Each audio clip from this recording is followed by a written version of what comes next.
All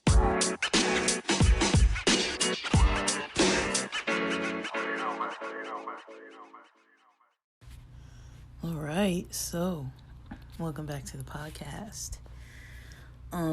Today we are going to be discussing at least a portion of a video that I haven't yet finished at the time that I'm recording this. So it was from 4 weeks ago. There was an episode of Living lchaim that Rabbi Manis Friedman was on there for the interview. Now, Living lchaim is a Jewish YouTube channel that it seems to be run by like kind of these yeshivish guys, and overall, they get different Jewish people to talk. I know the one coming today is going to be a musician who's going to be on there. I think he's been there before. But anyways, I was finding it interesting because there were some really great ideas coming up in the episode. So so I'm going to go over those.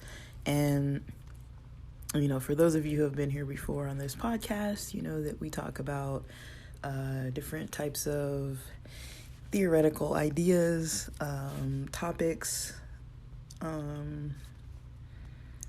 So this one is going to be about money, religion,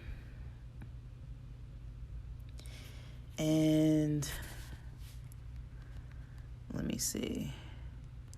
Money, religion, and giving. So I feel like I have more food for thought type of questions than I have answers.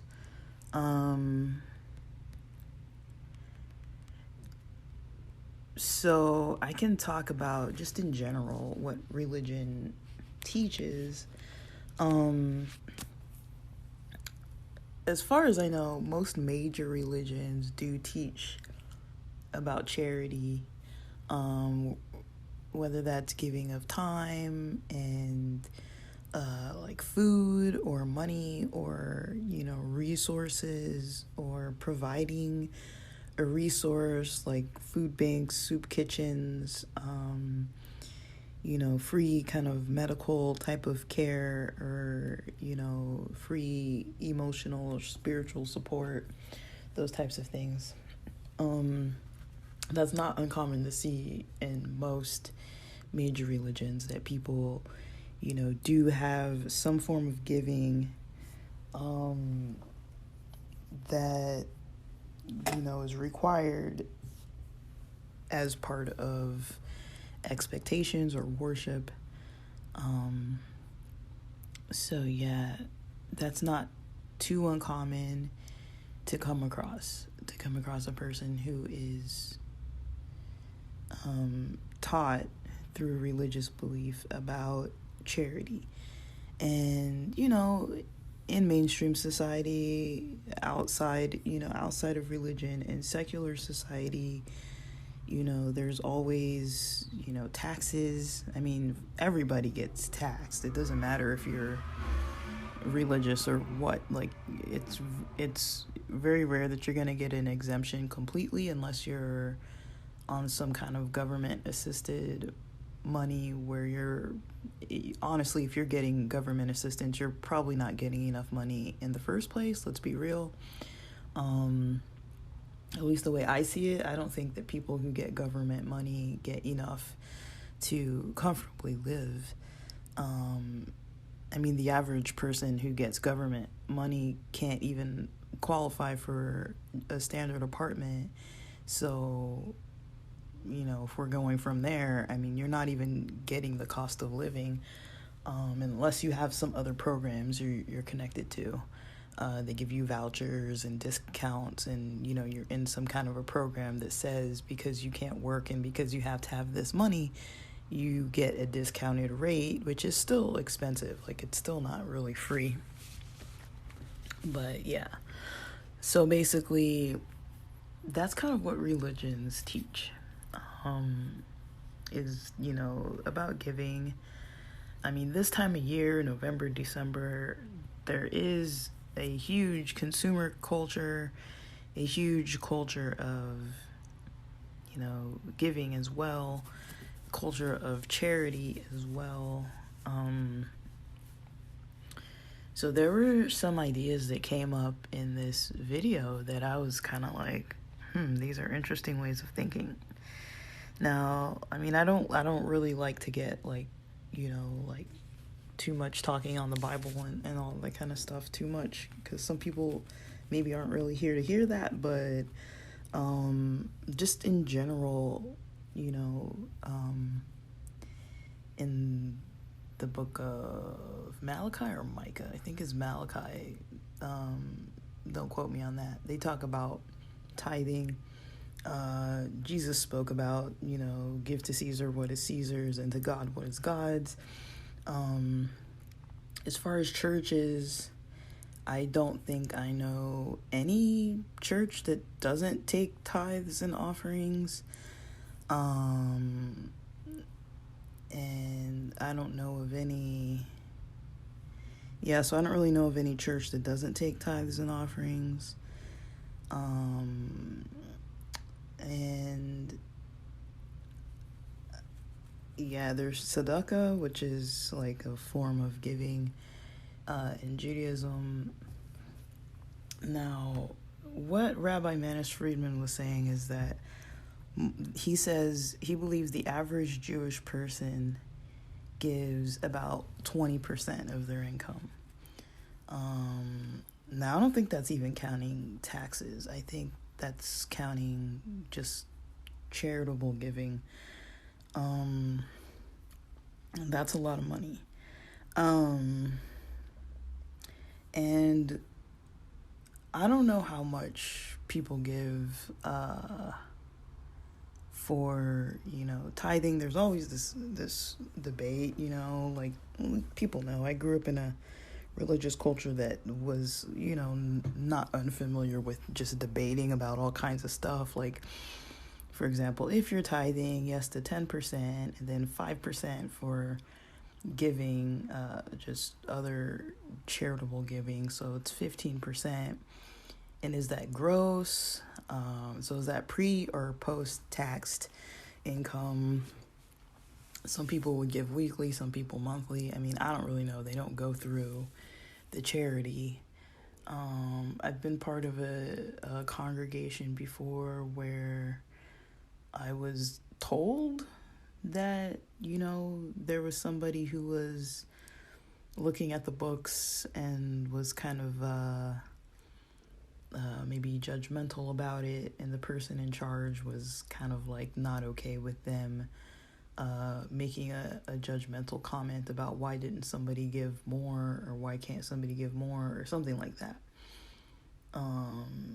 So the person in charge kind of made it so that individual was no longer seeing what was happening with the money, and that of course caused some kind of people getting upset with one another and hurt feelings and things. But I mean, it's always complicated. Money's a complicated thing. Now, I'm not here to tell anybody what to do with their money. I can tell you my own experiences. There wasn't that long ago, maybe before October, maybe sometime in September, I started feeling like, I want to give, like something in me was like, yeah, I think I want to tithe, I want to give tithe to the church that I originally had, membership at. So in my mind, I was like, I want to give tithe. I don't know where that came from. I don't think about tithe. I'm not involved with, any church on a regular basis where I would be tithing.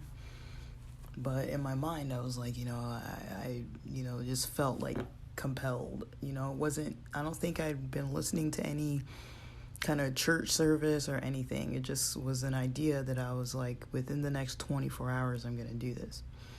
And something happened the night I was going to do it where I didn't actually do it. And so I think I woke up the next day and was going to do it then.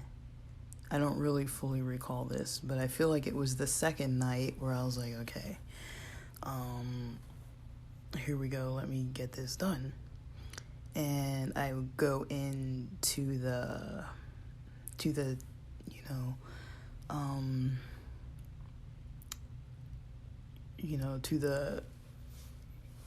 the website. Like, they had like an electronic tithing option where you could choose which church it was and put in all your financial details and pay by electronic check. So I set that all up, and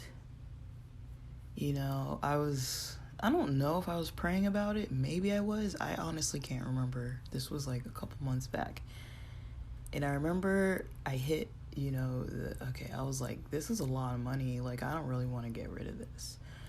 And I clicked the button, and it was like an error message. Like, it didn't go through or whatever. So I tried a couple more times. I was like, well, maybe that doesn't work with the electronic check. Let me try this other way. Let me try that other way. And it didn't work. So I just left it alone. And I kind of had this idea come to me that was just like, yeah, like, you're thinking about your money a lot lately, which I am. Like, I have, definitely my budget days and things like that, where I keep track of my finances and everything. And I'm pretty strict with my money. And it was just kind of this thought that was like, yeah, you're focused on your money, but you're not really focused on like all the aspects of it. Like, there's something you're kind of missing here. And but the payment didn't go through. So I left it at that. I was like, okay, maybe it's just a thought, to something just to pay attention to. So I just took it with a grain of salt, kind of thing. Like, okay. And then not long after, I started getting these messages from the place where where this church is, where they started sending out messages that were like these prayer meetings once a week, where I was kind of like, okay, like, I know. Like, usually I subscribe to the messages where they have these, like, health classes, because I like that. So every Tuesday they do, like, a health class, and then they'll send the Zoom link or send, like, any kind of live stuff, and it's, like, a healthy, some kind of healthy tips, just kind of health-related information, which I like. Sometimes it'll have doctors talking about certain types of food plans or certain types of exercise or whatever. Like, it's professionals talking about health, and somebody researches it out and creates like a plan and sends out this message every week, and I like that one. And they also send out a message about the church service, which I kind of ignore that one. And, so those are regular ones that I've been getting those for like years. But then all of a sudden, sometime after this time, this like strange online tithing experience, I got a message. I started getting messages about these prayer meetings they were having, and I was like, okay, like, whatever, like, prayer meetings, I don't really want to go. I don't plan on attending any of them, but I was like, yeah, they have them on Zoom, they're online, so like, maybe I'll tune in on occasion. I'm like, I don't really want to be on there. I don't really want to go. So how it is. You see the subject line, and you're just like, I'm not going to read the email. So, every time I would go through to clean out my emails, I would just clean those out and keep the health ones and just clean out all of those as well as the other junk mail that I would get. And then one day I just kind of read the message. I was like, okay, so I clicked it and like actually read it. I think I was sitting like watching a hockey game and it was like a commercial break or something, and I'm like, okay, I hate commercials, so I usually turn the sound off. And then, I was just going through my emails, saw that one, clicked it, checked it, and it was something along the lines of how much the church needs money. Like, they're in a pretty not so good position. And I was kind of like, like, as much as I don't pay attention, the sequence of those types of events is like, I'm just mentioning it just because it's an interesting sequence of things that I'm just kind of like, okay, like, I was kind of feeling some kind of way about tithing, tried to do it, it didn't work, started paying a little more attention to it, not that I was doing it, but started paying a little bit more attention to giving. Because I remember it was near the time of, I know it was near September because they usually have that Chabad-a-thon, where they have the giving. Every year they do this, and it's usually televised, and they have this, it's like a concert where there's people in the audience, and then there's people online, and it's like a 24-hour period where there's people answering phones, and there's people online giving. And I mean, if you guys don't know about Chabad, about the Lubavitch and Chabad,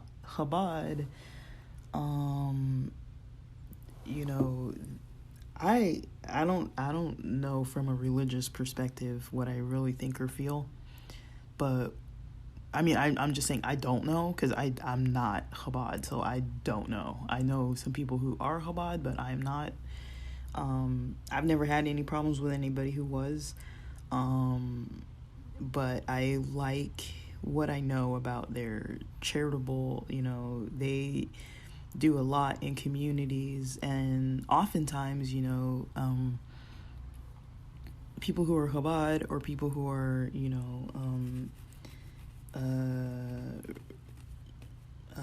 like Hasidic Jews, it's not uncommon for those people to live in the same neighborhoods, especially in New York. It's not uncommon for people to live in, similar types of areas because of, different cultural reasons.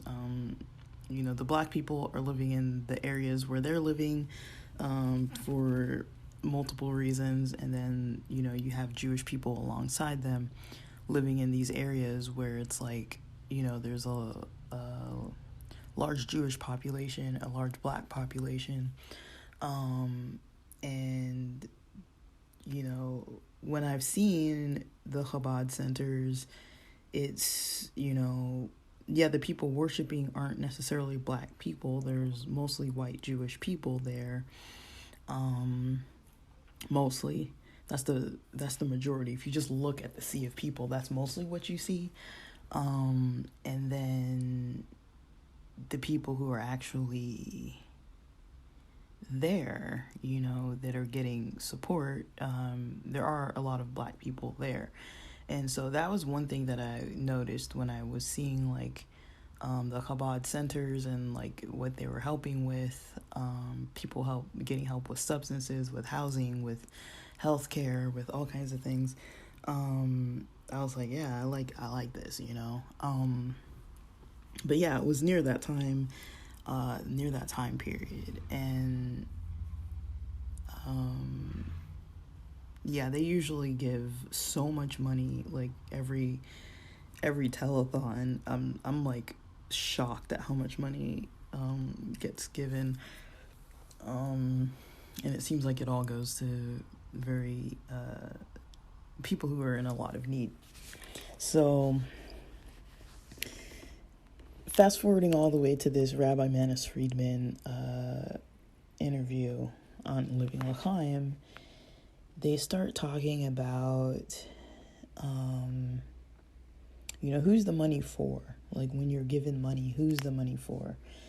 And so if a person's not religious, I don't know how they would take this video, like how the information might resonate with them. But some of the ideas so far just seem really complex. And I'm just trying to present some of the ideas that I found interesting, but not necessarily putting my opinions into it, because it's not really my place to be opinionated about this kind of stuff. Like, who am I to tell people what to do with their money? Like, what do I know? So basically he starts talking about, the difference between back in the day versus current day. So back in the day, people used to work, and, they used to pray a lot too. They would be religious people who would work, and, they would concentrate on their religion, and they were provided for financially, whether it's door knocking or what. Like, people would have a job, and they would be, religious, and they would pray, and they would get what they needed. And that eventually turns into, today, where people have careers. And so the career, he was saying, is pretty different from just like before, where people had like the job. The career is, more, there's usually, not always, but there can be a corporation involved. So it's not just you by yourself doing your skill, providing a service and getting customers. Not necessarily. You are usually working for some kind of site where they're usually going to provide you with, income. And it's very strategic, very planned. You know what you need to do. Like, the most organized of places, you know what to do. Everyone has a task. Everyone has a role. Everyone has a label, and they know what to do for how many hours. You can tell if you're doing it or not doing it. And that's pretty much how work goes. Comparing that to, beforehand, where it was your own effort that you put in, but you couldn't necessarily maybe predict, like, if I put in this much effort, will I get back this much result? It seemed more so like it was, I pray, I work, and it works out. There was less security in that previous version compared to now, where there's more security. You're under a contract usually, or you've signed some kind of a contract agreement of how much you're gonna get paid and all this kind of stuff. Like, it's all strategic. And then he starts talking about religion, in particular. Of course he talks about Judaism, but he starts talking about religion and how that picture kind of changes for people. And then, he starts talking about a lot of topics, but one of them that I was finding interesting was, who's the money for? Now, that question was interesting to me. He gives the example of people who are billionaires, of like getting $200 billion or something along those lines. Like, and do those people think or feel that the money is for them? Is that their money? Or do they have a greater responsibility with that money? Now, this is a conversation that has come up a lot lately. Maybe it's just because of what I pay attention to, that, my YouTube recommendations kind of go off of this deep end. But it's not uncommon to hear people ask, about money, wealth, morality, giving. Now in society, and I'm not saying that I believe this, that I don't believe this version of things, but in society, oftentimes we see wealthy people painted as like villain types, like they're wealthy. Like I've been around people who say stuff like that. I've been around people who kind of say stuff like, oh, they're rich, or like those,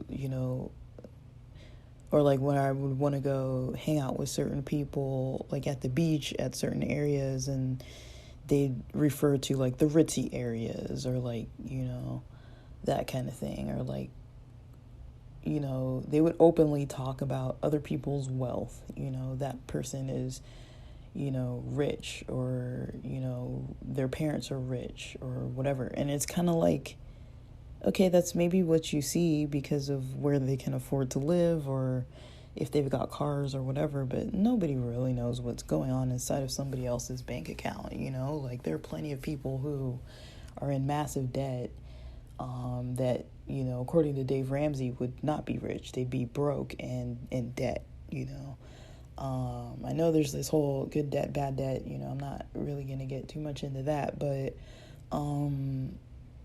there is this kind of idea that I do notice, that there's some, I don't know if it's considered jealousy or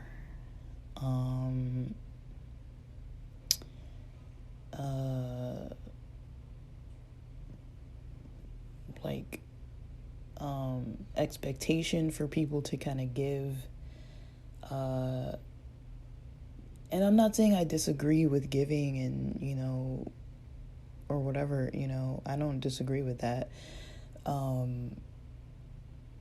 but I mean, I do wonder, I do often just wonder, when money rolls in,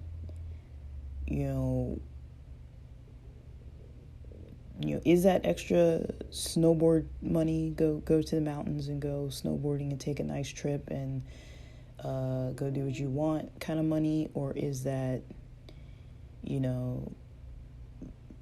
you've got access to plenty of needy people, go help them, with that extra money, go help those people.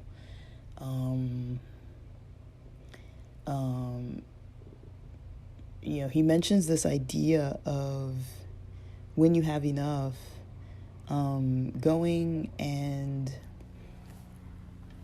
actually, like, what would you call it? Going out and actually using that money,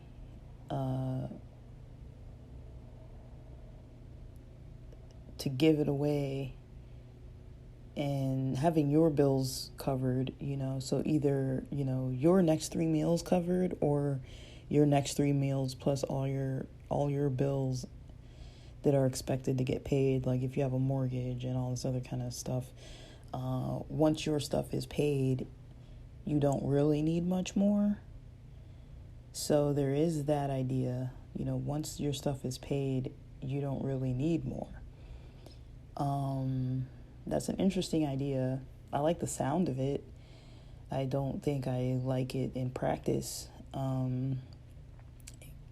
But the thing that I do know for sure is that there's not such thing as having enough money. Yeah, there is such thing as having enough to actually provide for your basic needs. Nowadays, that's really not, it's really not that much money. I mean, if you take out, what's expected to qualify for something according to someone else's standards of qualifying for, an apartment or a car and things like that, you really don't need to make that much money. if you take that out of the picture, if you take it out of the picture that you have to qualify for, housing and transportation. If you don't have to qualify, then you don't really need that much money coming in that you could live off of comfortably. I mean, honestly, a single person could live off of $2,000 to $3,000 a month.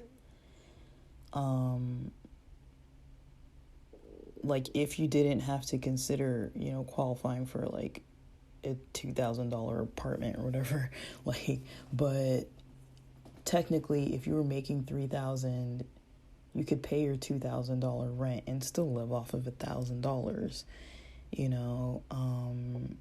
That's $250 a week for your expenses. If you consider, transportation and food, I mean, that's pretty tight. Like 3,000, like having an extra 1,000 for a month is pretty tight. It's doable. And if you cook at home, I mean, it's doable. Now with gas prices as well, I mean, that would be like if you're spending like a tank of gas a week. And so, I mean, I know like the numbers don't really add up, but you're not really saving at that point. You're not saving for retirement. You're not, putting money away or saving for something unexpected. That's just to be able to kind of basically live, do what you got to do. And, tend to the basics. So, I don't really know I don't really know what I think about, people who create a major successful business, and what they do with their money. I mean, it's easy to look at like the Microsofts and the Apple and the, those types of big corporations that are distant, far away, that are, not near me, that I don't really know anyone who created those. Like, I don't specifically know these people personally in my life. And it's easy for me to say, okay, yeah, those people need to give away their, they shouldn't have that much money. It's easier, and not that I would say that, but it is easier to say that about those major corporations that don't want to pay. But I notice when I bring it closer to home, if I think about somebody like, a family member of mine, say I have a family member, say I have I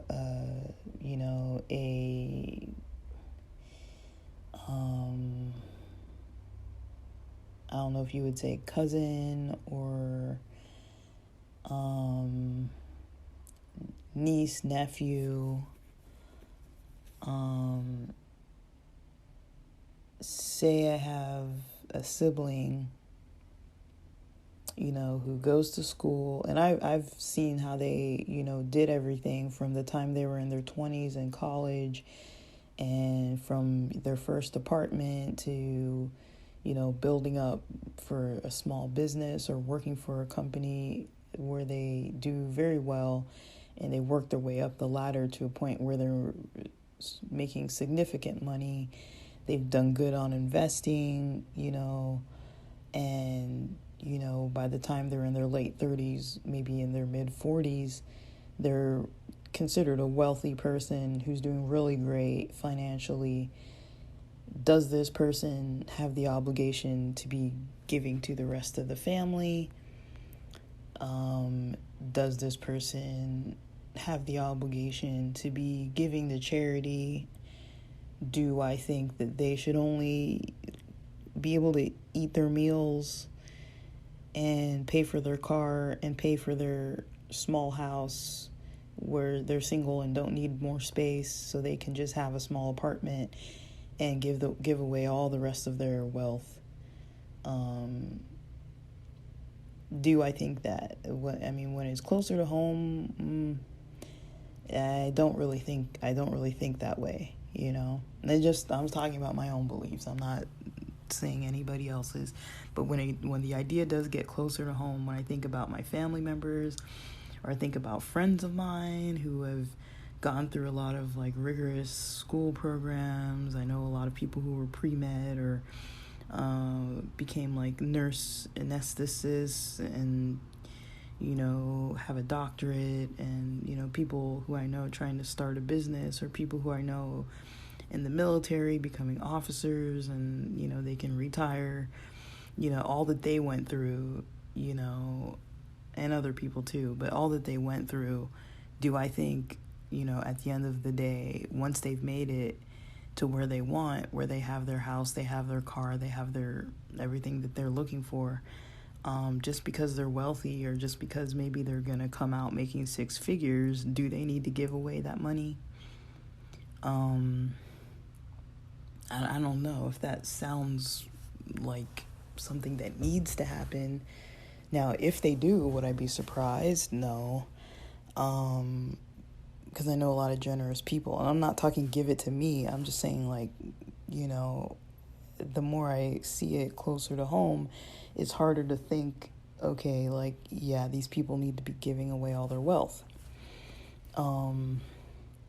It's easy to say that about corporations, where I drive by and see like a building on the side of the freeway, where I'm like, this corporation, that corporation, this big company, worldwide big companies. It's easy to say it that way, but then if I have friends or family who are wealthy, it's not very easy to say that. But then I do notice, just from general society, that I, have hung around with people who do kind of make those comments about other people's money.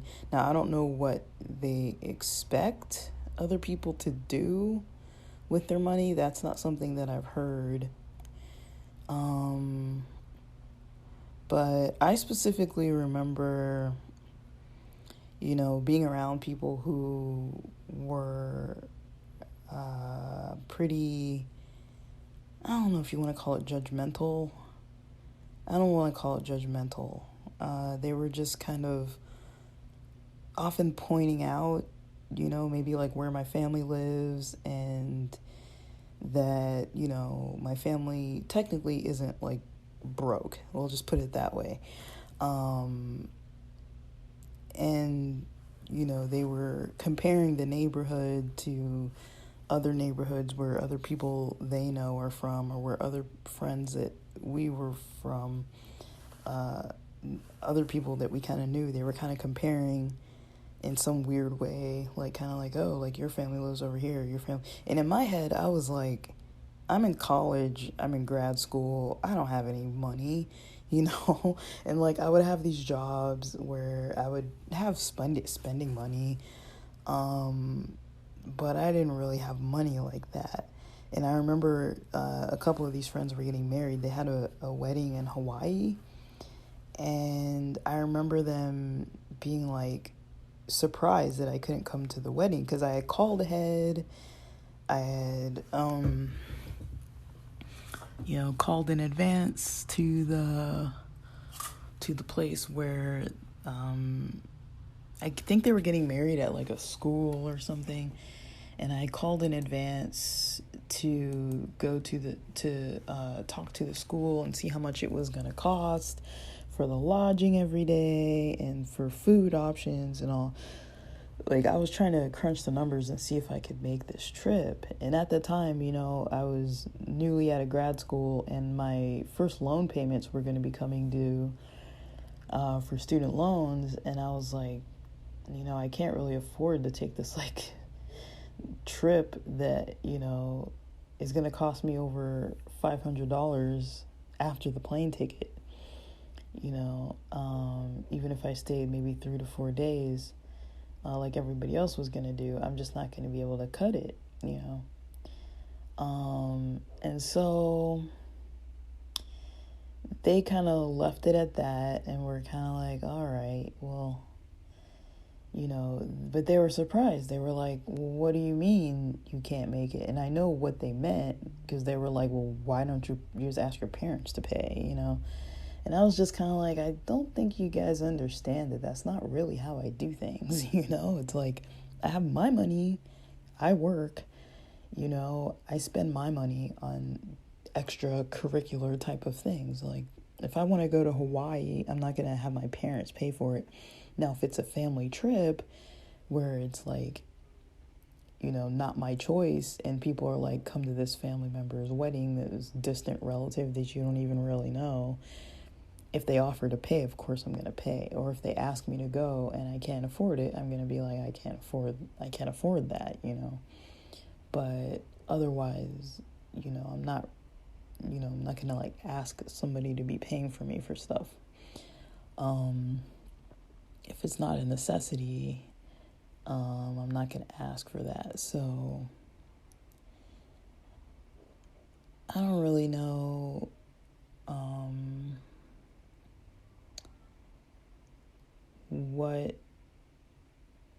what people kind of think about those types of topics, but I do know that I've definitely experienced people firsthand just being like, oh, well, if your family has money, like, why don't you just ask them for money all the time? It's kind of like that, like, that's their money, like, I don't really think like that. Like, I don't really think like I should ask them for money if I want something,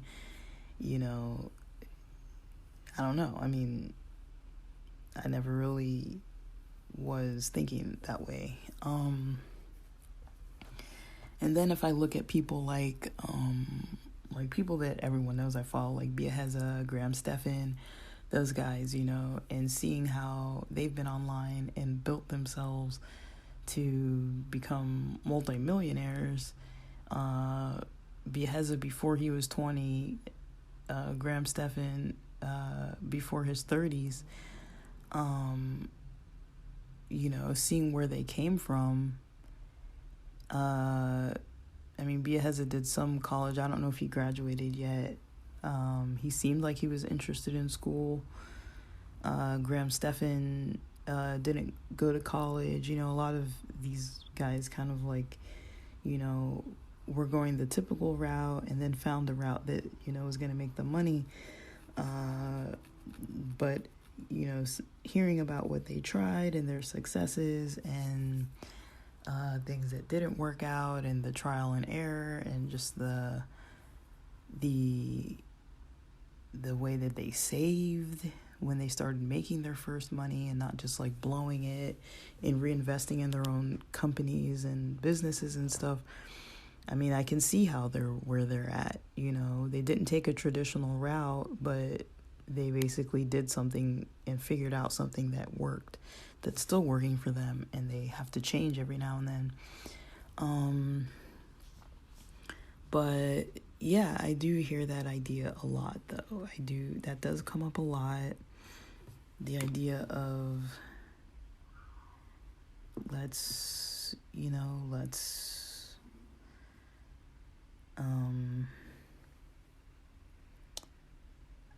just the whole idea of, let's talk about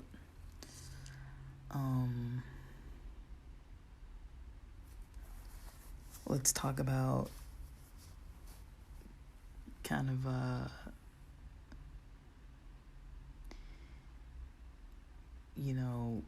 do they owe everybody money because of all the work and effort that they put in? I mean, they have classes where you can take their classes and you can basically learn to do what they do. And people have proven that what they do works. So why not just go do what they did? I don't really hear them talking about people asking them for money, but one thing I found interesting was on a recent episode of Iced Coffee Hour with Graham and Jack. That podcast, they talk about, they interview successful people who are financially wealthy. They interviewed these financially wealthy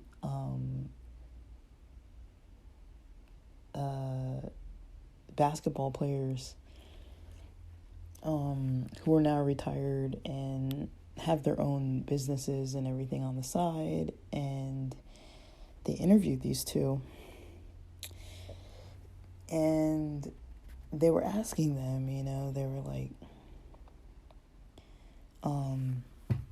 because I don't see a lot of interviews from people who became wealthy that were raised in maybe like an inner city kind of neighborhood, and didn't grow up in a wealthy neighborhood or with wealthy neighbors or with a wealthy school around or with a wealthy church, social life. That's not something that I see often. Like, usually when you see people, it's like, usually, it's not people who were coming from extreme poverty, being exposed to all types of, violence and, illicit type of activities and things going on around their neighborhoods. Usually that's not what I'm used to seeing. Usually, I watch a lot of interviews of people just walking up to people on the street in certain nice neighborhoods like Huntington Beach or Newport, or certain areas of New York, certain areas of LA, like Beverly Hills or whatever. And they'll walk up to random strangers and like ask them, okay, what do you do for a living? And there's a lot of people who talk real estate. There's a lot of people who talk about, just, you can watch those videos. There's a lot of different themes that you see coming up. People working in tech, people working in having like real estate properties, investments and stuff like that. You can see kind of some trends out there of how people kind of build themselves up as far as like their wealth. But one thing, you don't really see often is the interviews of the people who weren't raised in wealthy neighborhoods.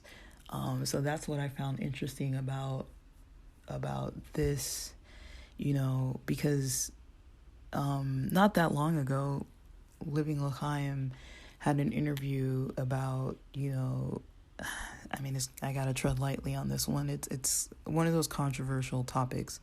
So about Jewish wealth, Judaism and wealth. I don't want to say Judaism necessarily like as the religion, but people who are of Jewish heritage and wealth.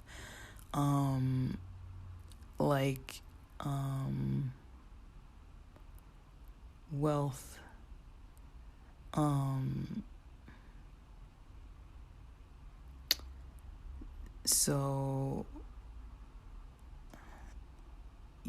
So they were talking about the people who were on the covers of Forbes and all these different people who were wealthy, and how there's a large percentage of them that are Jewish and why that is. So there's a lot of there's books about this, a lot of things about this. But then I was wondering too, I was like, okay, take those ideas and then ask, if you look at people who were raised in maybe impoverished areas, and, those people who do become wealthy out of those areas, what happens to them compared to, or how do they get there compared to how did the Jewish people get to their wealthy stages. There's this interview with Lex Fridman and Kanye West where Kanye is talking about a very controversial topic where he starts using this phrase saying Jewish media, Jewish media, Jewish media. And Lex is like, you can't say that. Like, that, propagates hate. It, is a very prejudiced method of thinking. And of course, Kanye doesn't back down from this, because from Kanye's perspective, he's saying, how many times in the record business did I get screwed out of deals by people that happen to be Jewish? How many times did I have different people who were heads of my company, heads of different aspects of my companies and things, that were all just happening to be Jewish people that were all meeting together, and they got paid at the end of a tour, but where's Kanye's money?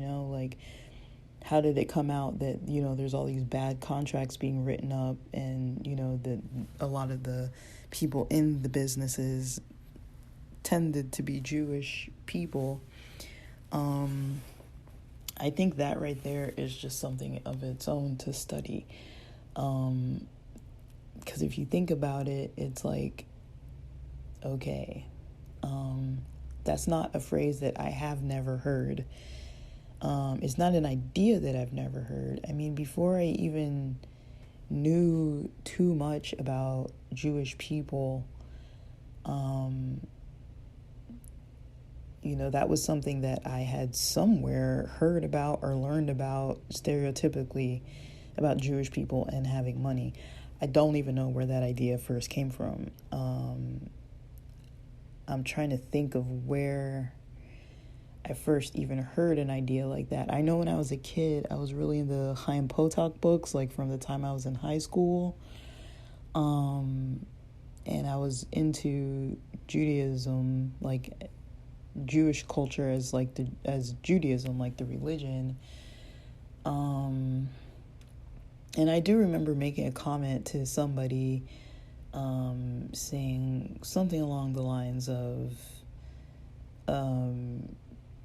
Jewish people being either blessed or something, I don't know what I was trying to get at or how I was wording it. I remember who I sent the message to, because there was a friend, or I don't know, you sometimes have these obnoxious friends. Like, I have this friend that was like, I don't one of those like hard ass kind of people to know that everybody was kind of like always in some kind of debate and drama with, that I kind of just had to learn to accept them for who they were and how they were. They were never really intentionally trying to like cause harm, at least to my end of things, but they were just, they would push buttons with people. This person was very intelligent and was just not humble about it at all. Like, they were just very like, they'd walk around just being like, well, I'm a genius, and you're like, well, I know you are, but things like that, they would just pick at things, at the way people would talk with their grammar, and just like try to make people feel stupid. But at the same time, it's like, they kind of took a few of us under their wing, and we would kind of talk. And then this person eventually moved. And like, they would create these game nights all the time and stuff. And then eventually they moved, I think got married and moved or something like that. So they get married, they move, and me and them kept in touch by email. And I remember replying to them in some email mentioning that something about Jewish people and wealth. I don't remember the conversation. I mean, it was over 20 years ago. I don't remember the conversation at all, but at least before 20 years ago, I had this idea in my mind, that I always thought, in my head, I always kind of thought that it was like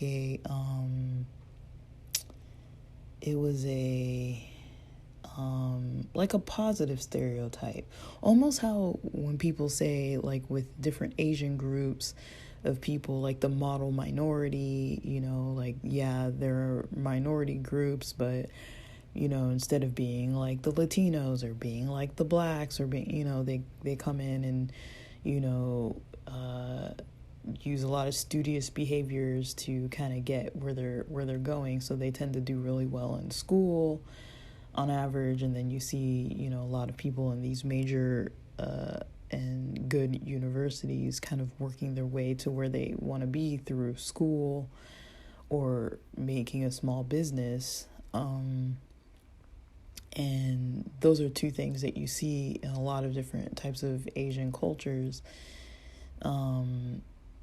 that they kind of found their way through the system.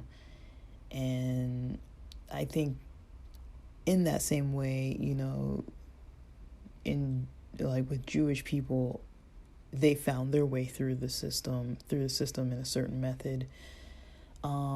So there's the education route that just happens to be that a lot of Asians took that route of education, higher education, do well in school, you know, practice a good work ethic and make it to the top.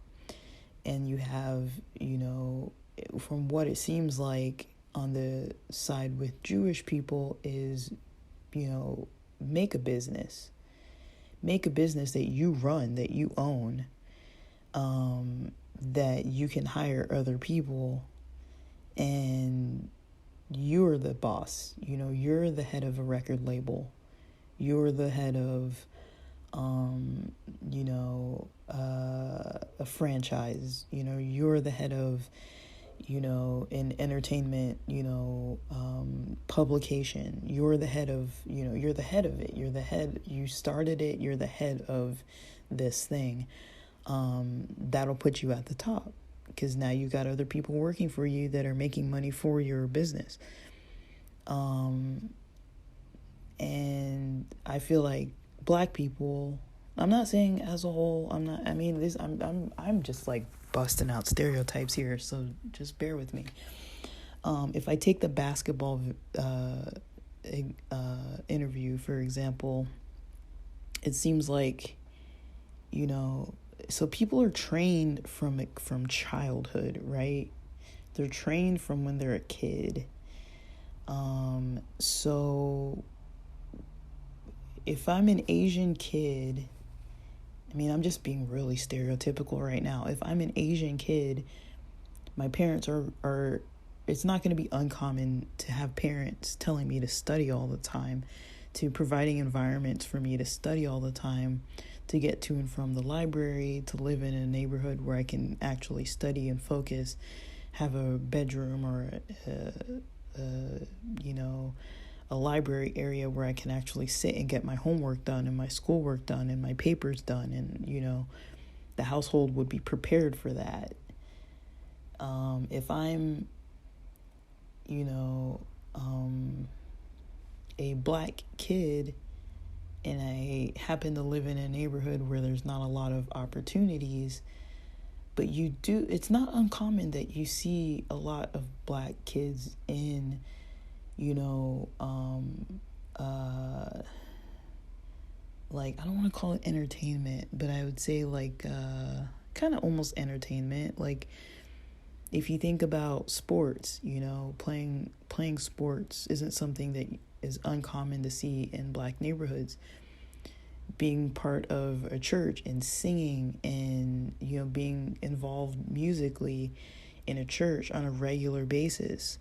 I mean, I think just in general, just the training up of a person from youth, you know, kind of guides them where they're going to be able to go.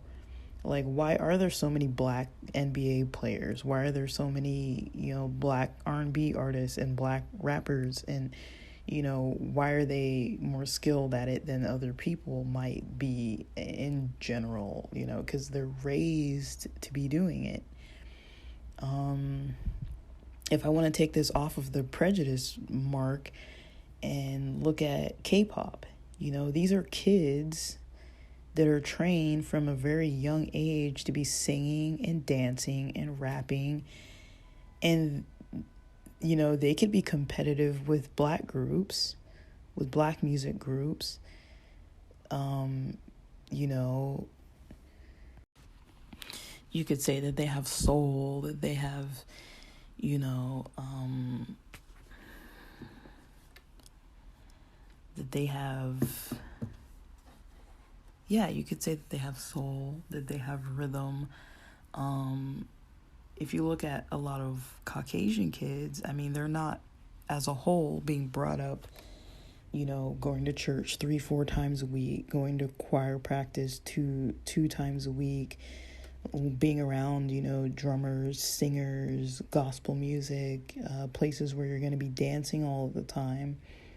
And then stereotypically people say, they've got no rhythm, they can't carry a tune, but they weren't raised doing these things. Just like, you don't see a lot of Asian people in the NBA. You don't see a lot of Asian people in football. Well, you do see like Polynesian people, if you call like Pacific Islanders Asians. I don't know. Some people do. I don't really know where that starts or stops or what, but I guess to me it always seems like a Pacific Island, like indigenous background, but I never really knew like if they're considered Asians or what. Because like I guess Japanese people don't call themselves Pacific Islanders, so I don't know. But anyways, like I'm not here to like try and make a bunch of stereotypes. I'm basically just trying to make a point that if you're raised around anything, you're gonna have the opportunity in your environment to be able to at least practice that on a very regular basis. And if you're a kid and it's free for you, to be able to practice this, then it would make sense that as an adult, if there's an avenue to take this route that you've been doing since you were like 4 or 5 years old, all the way up until you're older, you get better, you're skilled at a certain age. And I think it's more so that, in my opinion, that kind of seems more so like what's going on is not necessarily like the black people don't have this and the white people don't have that, and then the white Jewish people and then the Asian people. I don't think it's so much that as it is, how people are raised as a kid. Now, not every Asian person is raised, having to study all the time. Not every black person is raised in the church, singing in a choir or on the basketball court, like playing basketball or playing football with their friends. Not every, Jewish person is raised, to be like a business tycoon or anything. But you do see those themes. I mean, it's clear as day to me that those themes do exist. But another thing that you see on top of those themes is, what do people do with the money once they are successful in their careers? What do they do with their money? What do they do? So it seems like, in some, I can't think of every culture, but say, for example, if, going back to the stereotypes, if I'm a Korean person, come to this country, open up keep the stereotype strong, open up a nail salon, have a successful small spa business, and use some of my money to help other family members come to the U.S. To create their own generational wealth by opening up their own small business or large business, a store, right?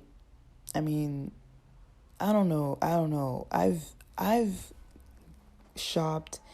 I mean, people know I was raised in LA. I've shopped at plenty of places where I've gone in and the owners of the place, or whoever's the the front of the store or the face of the store, they don't even speak like very fluent English. I'm not just talking about Koreans. I'm just saying, like, I've shopped at plenty of places where I was the one speaking English that was fluent in English. And I'm like, how's somebody running a store if they don't speak fluent English? Like, that was always something that came to my mind. I was like, the same thing came to my mind with the SATs and with some courses. I'd be in classes sometimes with people where I'd be like, they're dominating the scores in these classes, where it would be graded on a curve and stuff like that. And I'd be like, how are these kids doing better than me? They don't even know how to speak English. That wasn't uncommon. For me, these types of things were not uncommon. So I think, there are a lot of big questions here that I just really can't answer. And I can go on and on and on about this stuff forever, but it's just food for thought, right? It's like, if I can live in a neighborhood where people don't speak English and they can still do better than a native English speaking person, I mean, something's up, something's up. I'm not saying that that's not rightfully deserved. I'm not saying that they're manipulating a system. I'm not saying like they need to give what they have to people who can't figure it out, or that they need to give what they have to someone who's not as wealthy. I'm not saying any of that. I'm just saying, it's not uncommon. It's not uncommon to see people that you look and you're like, how's this person running this store? Like, I'm asking like basic questions, and it's like not even to be mad at it. I'm just saying, like, is it not a riddle? Like, how does somebody run a store? They're there every day. I used to shop at this Japanese like stationery and manga shop. It would have like these really cute like notebooks and like imports from like Japan.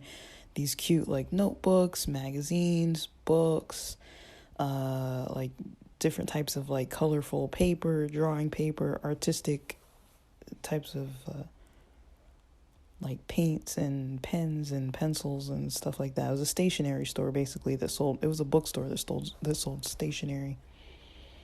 Not one time that I went in there did this person ever speak English to me. Everyone who was ever behind the desk only spoke Japanese. If I asked them a question, nobody knew what I was saying. Like, it was fine. Like, it was fine. Nothing was a problem too much. But it's like, that's the type of place I was raised in, where it's like, I'd have classes with the people who would own the shops. I'd have classes with their kids, and their kids would be acing all their classes. They'd be sleeping through the class because they'd be up all night studying, and they'd be they'd be up at night, not just studying, but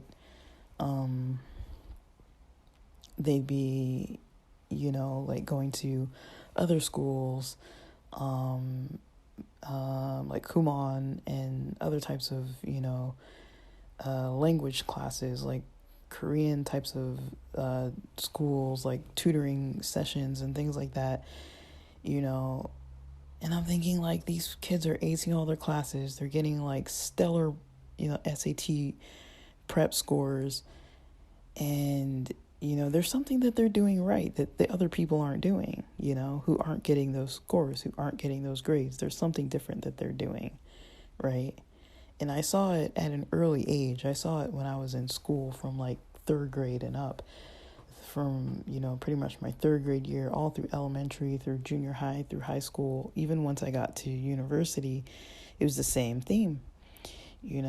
I would be there, with the same people who, by that point, I think everyone kind of knew English by college, but I definitely went to high school with plenty of kids who did not speak English, and but they did really well in their classes. So it's like, something is right, something's going right.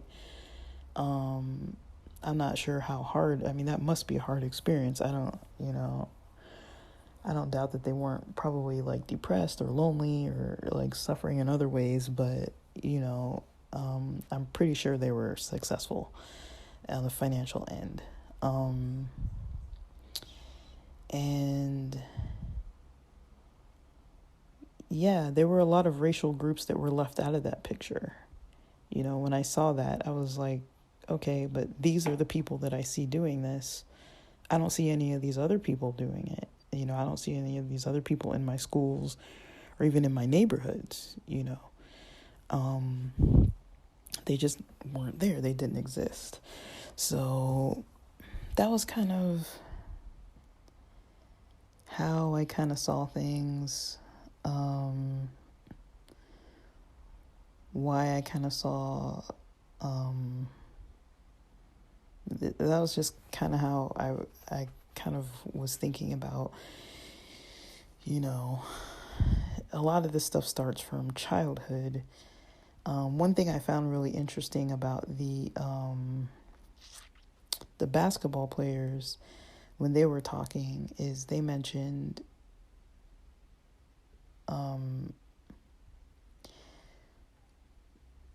you know, what did they say? They said that it was hard, you know, like some of them talked about experiences of, you know, blowing their money when they first got, you know, $25K and spent almost all of it, you know, or, you know, buying stuff for other people, paying other people's bills and stuff like that. I don't see that. I don't know. Maybe they're just the ones talking about it, but I haven't. I know that, you know, they did talk about financial literacy and trends around those ends of things, and you know, you don't see that in like every culture. So yeah, that's just kind of one thing that I kind of noticed. Kind of those three different ideas and topics. And there's this video I've been looking for like a long time that I wanted to rewatch because it was a video of one of these wealthy guys. I can't remember what city.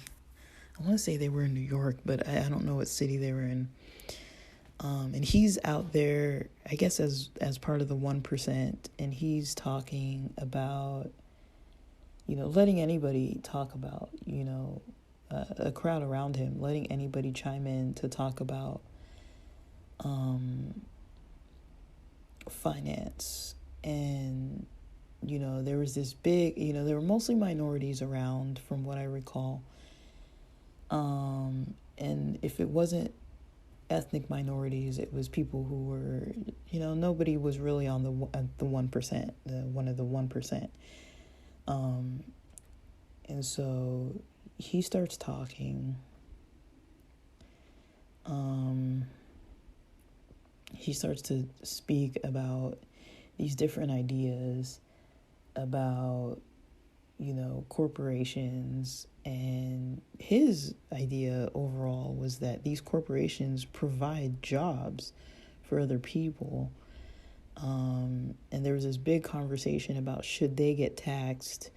You know, California is a very high tax state. There are a lot of people who are like millionaires who do talk about like, okay, like 50% of their money is just like down the drain. So with them talking about these things, you know, it's like, well, what's the incentive to keep these big businesses in cities where the tax is so extreme? And then other people who were not wealthy were saying, you guys need to get taxed. You know, these big businesses need to get taxed because we get taxed. So they need to get taxed. They need to get taxed heavier than everybody else. But then the other question becomes, well, what's the incentive for them to stay if they start getting taxed so heavily? And then there's this idea of, okay, they're wealthy, they need to give. You have the money, you have the know-how, you need to give. And he says, you know, I do give by creating jobs, and I create a system where people can work. And of course, that wasn't good enough. That's not a good enough answer for some of the people. They were like, no. So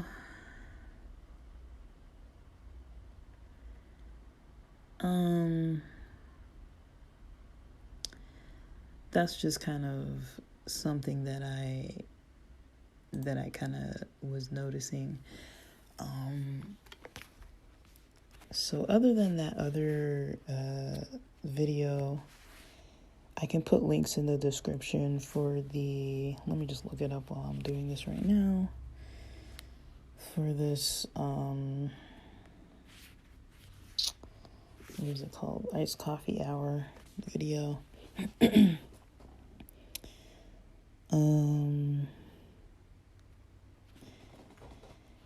And yeah, I did find that to be a little different of a video with the Iced Coffee Hour video.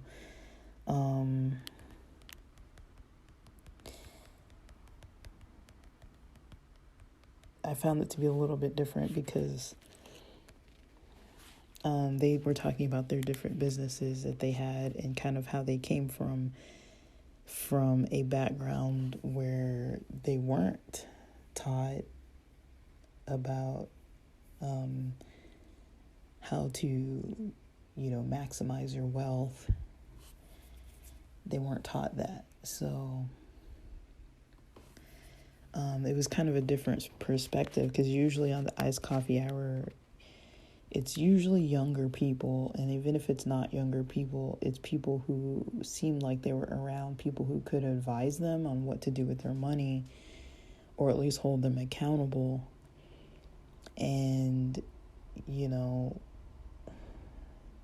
in this episode, it seems like, when you're in an environment where there's no, it was back in the 90s where people weren't even talking about financial literacy. That wasn't really like a thing. And then, let me put the link too for that Lex Fridman,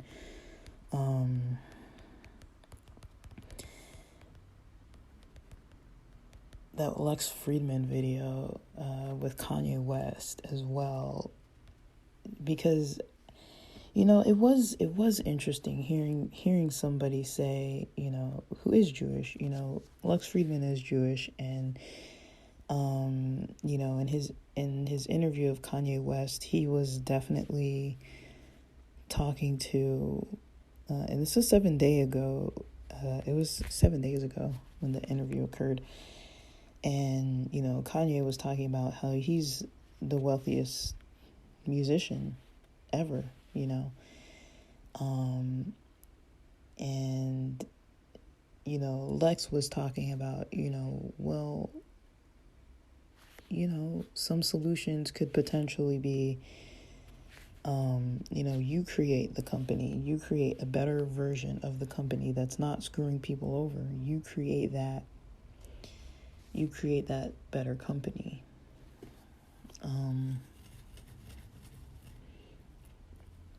And I don't know, like, that's kind of how I see it. I could be wrong, but you can go the stereotype route and see all these different kind of things, but I mean, I'm looking more so at potential for trends. Not, I hope it wasn't offensive saying all this stuff about like different racial groups and stuff, but it's like, I mean, it's right in front of our faces, I think, too, and I'm not trying to say like who should or shouldn't have money. It's like, but if you follow a certain path, the color of your skin's definitely going to have an impact, like I'm a very dark-skinned person, and I know that I do a lot better online without my face being shown than I do behind a microphone or behind a piece of paper or just blogging, you know, because, you know, people filter out, you know, they filter out based on kind of what a person looks like racially. I know that that's the thing. I'm aware of it. And, you know, at work and in my professional life, it has definitely worked in my favor to, you know, get a foot in the door without having to be seen first. Like, I don't lie on my resumes or anything, but there's nothing on there that, you know, I mean, most of the neighborhood addresses where I'm from, the neighborhood addresses have, you know, they're not like predominantly black neighborhoods. I'm not saying that's like a good or bad thing. I'm just saying, like, there's, you know, it's not like, I mean, there's nothing wrong with living in South Central. It's fine. I like the city of South Central, but if I put South Central on there, that might be a little bit different than putting a different city on there where people wouldn't know for sure where I'm from. Versus putting like Inglewood or versus putting Beverly Hills. I mean, in LA, you can just put LA. You don't really have to put those types of things, but it's like you could put that. As an address.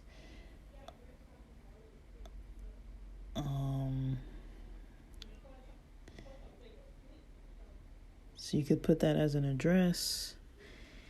You could put, unless I really have to, I don't really put my gender for things. I mean, my name is, you know, a female name. My last name isn't identifiable specifically as any type of ethnicity unless you're like a linguist. You probably would never know where my last name is from. And so, you know, there's definitely a lot that on paper, there's nothing that really identifies me as like a certain race. Unless you see a picture of me, then obviously.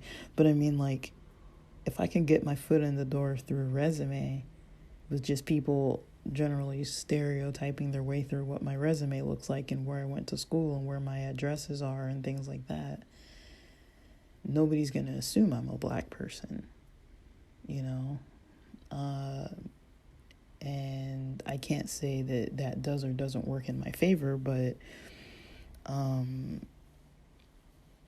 I've noticed with work, as far as like with helping clients, they talk to me differently because they don't know that I'm a black person. There's a lot of things that I hear people say. I've heard a lot of prejudice-related comments from people who assumed I wasn't black and were kind of just saying all sorts of stuff to me. Not about my race, but, you know, they'd say stuff about, you know, other races or black people in general or whatever. And, you know, I've heard people say how they called certain black family members of theirs the N-word and stuff like that. And I'm just like, okay, like, you know, like I'm in the middle of a therapy session on the phone with this person who's telling me that. So I'm just like, okay, I'll leave it, you know, because they're just speaking out of anger. But then when they meet me, they're like, oh, shoot. And that's kind of what comes to their mind. They're like, oh, I was talking to you like that. You know, I was saying that word on the phone and you were on the other line and you heard, you know, and it's kind of like, I know, like you weren't saying it to me. But even to this day, you know, the same people still kind of make those comments of like, I would never say that. I only said it out of anger to this one person and blah, blah, blah, and all this kind of stuff. And I'm like, I know. Like, I'm not like whatever. You can, but I know people say that word, you know, I know people say it, you know. I've, you know, heard people say other stuff about, like people with dreadlocks, for example. Like, I don't have dreadlocks, but, I don't have dreads, but about, you know, how they somebody they worked with was newly hired that was a white lady with dreads, and how they thought that looked unprofessional, or how there's certain places where they don't go because they're like, oh, they hate them because, they don't want to go to like they don't want to work with certain doctor sites of certain races because they feel discriminated against. And so they decline to see Asian providers, they decline to see different races. All they say is that they want to see like white and all this kind of stuff. And it's kind of like, okay, but I mean, everyone has their preferences. Everyone, people have the right to their own preferences of what they want. But I do notice that people do treat me differently through work. I'm treated differently by clients who don't know where I'm from, who don't know, where I'm from or where I've lived or anything. Like, they don't know my race, they don't know anything. And so they tend to get a little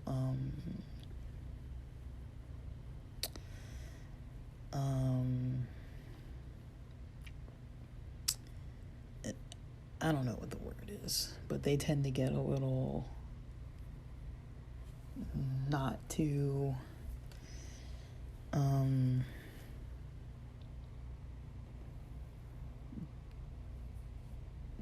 like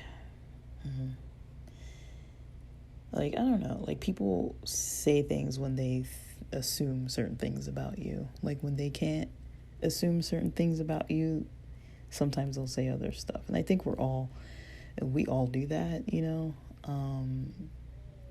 it's kind of hard to get out of that thinking. But I think overall, when it comes to like prejudice related stuff, taking it closer to home kind of does make the thought processes change a little bit. I noticed that, like if I'm thinking about ultra wealthy people, but if they're family or friends of mine, the rules almost change, because there was a part of me that before, it's easy for me to look at these big corporations and be like, they need to be giving more. But then, when you think of how much they're taxed, it's like, my gosh, like, why are they even hiring anybody at all? Or if I thought of an idea that was making a significant amount of an ROI,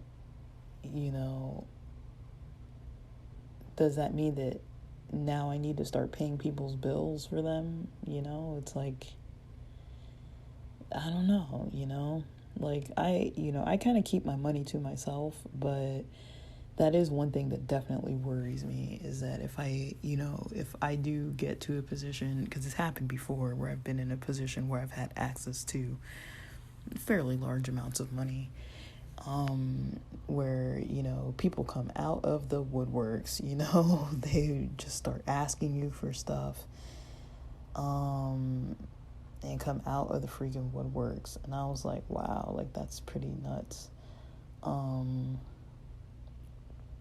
Because they know you have it. And it's like, really? But I mean, it's been multiple times, where I've dealt with people like that, where it's like, they just like to use people. Like, that's just kind of all it is. It's like, where are those people now? That's kind of the $1 million question. Where are they now? I don't really associate with a lot of those people like that. I can kind of see through it, where it's like, okay, like, it was all good when we were hanging out, and like, if I would be paying for dinner or like showing people a good time in this certain area that I know that's really fancy or whatever, or, paying for the transportation and getting people to and from these different areas of Orange County and IE and LA and San Diego, and driving people all over the place. But the second I stopped doing that, where are these people? Like, they don't want to hang out anymore all of a sudden. So you kind of notice that with some people that like they're kind of takers. They feel entitled to other people's money. I'm not saying that I'm like promoting greed, but it's also like, I mean, these are tricky questions. It's like, do you keep giving to those types of people? I mean, there's an ego in me that says, get yours, and then there's another part of me that's like, yeah, I have enough, like I don't know if I've ever been in a position where I couldn't make money, even if I didn't have it. I don't know. Like, I study a lot of trends and I know how to make money. Like, I'm a little particular. If I'm not interested in doing something, it's really hard for me to sit and just like do it. I did that with school. I did that with grad school, and I spent so many years of my life doing that I now just have zero taste for it whatsoever. But I kind of get curious about that too. But yeah, that's kind of mostly what comes to mind. All those types of things.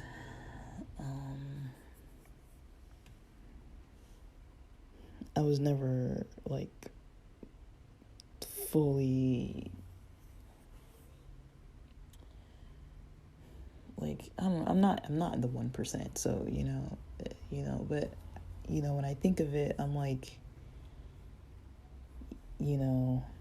like even when it comes to churches needing money and things like that, I know their rent has gone up. Like, there's a church that's like near the beach, kind of, like close enough to the beach that you could take a nice stroll over, but it's not like right there.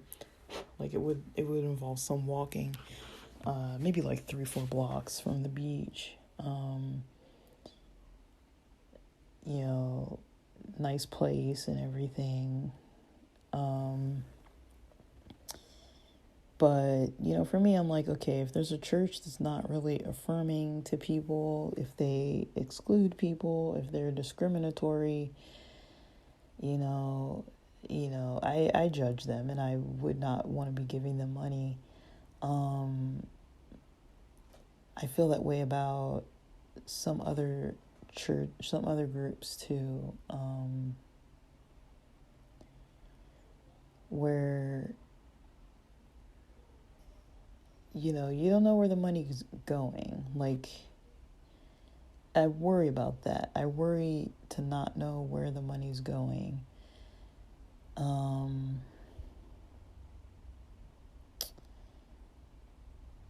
So I don't know. And I guess that's maybe not supposed to be the business of people who are giving. It's like a faithful gesture. It has nothing to really do with the church itself, I don't think. But,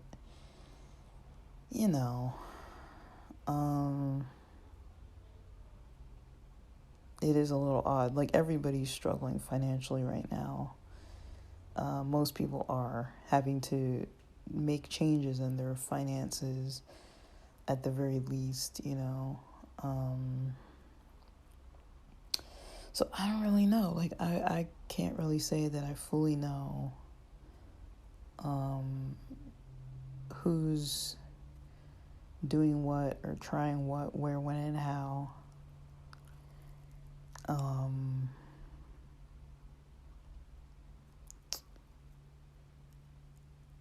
I can't really fully say,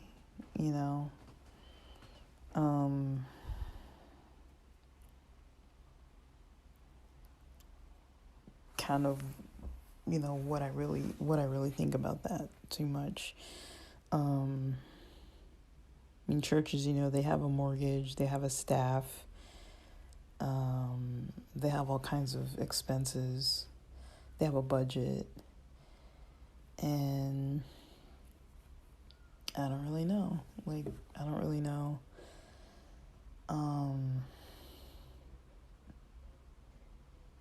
what to really think.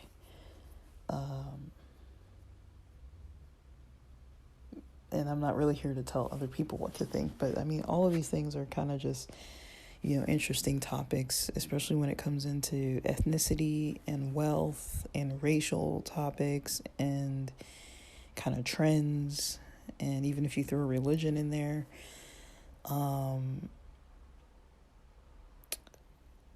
there's just a lot. There's just a lot to unpack. And I always start with books. And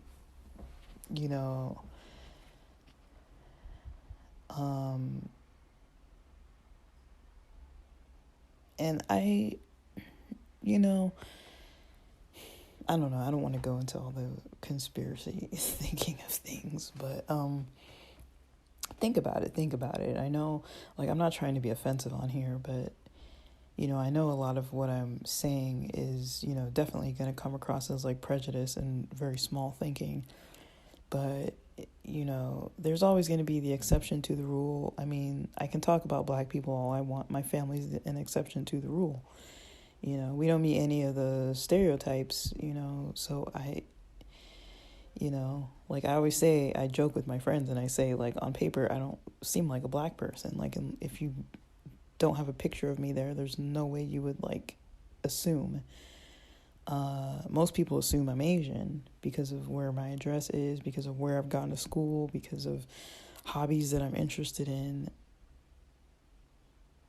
But anyways, I got some stuff I gotta get to, but for now, thanks for listening.